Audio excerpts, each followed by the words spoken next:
রয়েছে তাদেরকে কারাগারে জামায়া ধরে রাখা হয়েছে। এই আওয়ামী লীগ জুলাই গণঅভ্যুত্থানে যে গণহত্যা চালিয়েছে তারা বাংলাদেশের রাজনীতি করার কোনো অধিকার রাখে না।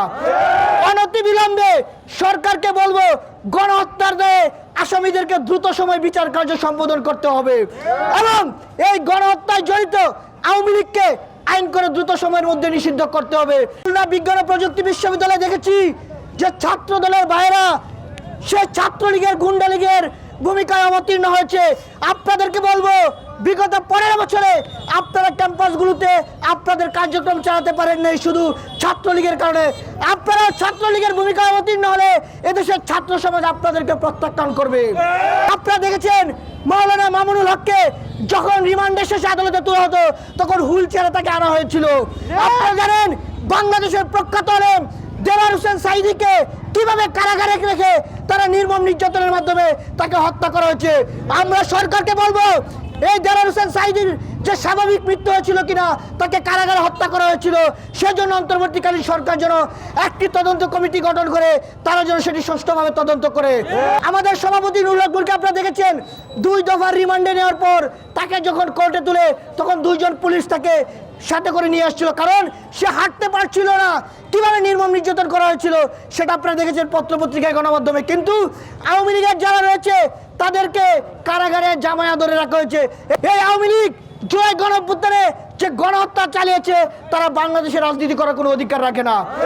অনতিবিলম্বে সরকারকে বলবো গণহত্যার দায়ে আসামিদেরকে দ্রুত সময় বিচার কার্য সম্পাদন করতে হবে এবং এই গণহত্যায় জড়িত আওয়ামী লীগকে আইন করে দ্রুত সময়ের মধ্যে নিষিদ্ধ করতে হবে।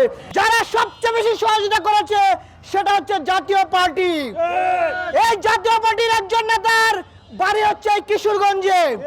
আপনারা দেখেছেন ইতিমধ্যে সেই নেতার বিদেশে নিষেধাজ্ঞার প্রতি যে নিষেধাজ্ঞা জারি করা হয়েছে।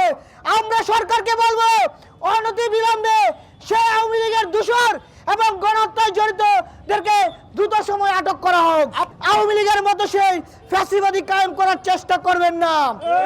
বিভিন্ন জায়গায় যে চাঁদাবাজি চলতো দখলদারি চলতো সেই দখলদারি এখনো চলছে, সেই চাঁদাবাজি এখনো চলছে, শুধু কেবল ব্যক্তির পরিবর্তন হয়েছে। এই কিশোরগঞ্জে বিভিন্ন জায়গায় বিভিন্ন সরকারি স্থাপনায় এই একটি দলের নেতাকর্মীদের যুগ সাজেশে তারা সেগুলো বিক্রির পায়তারা করেছে।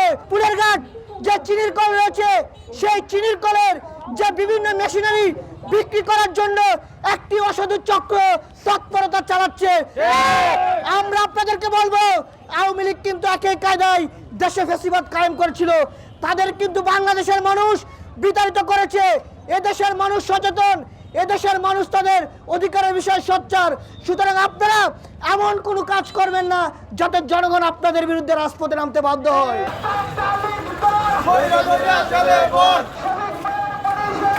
অধিকার পরিষদ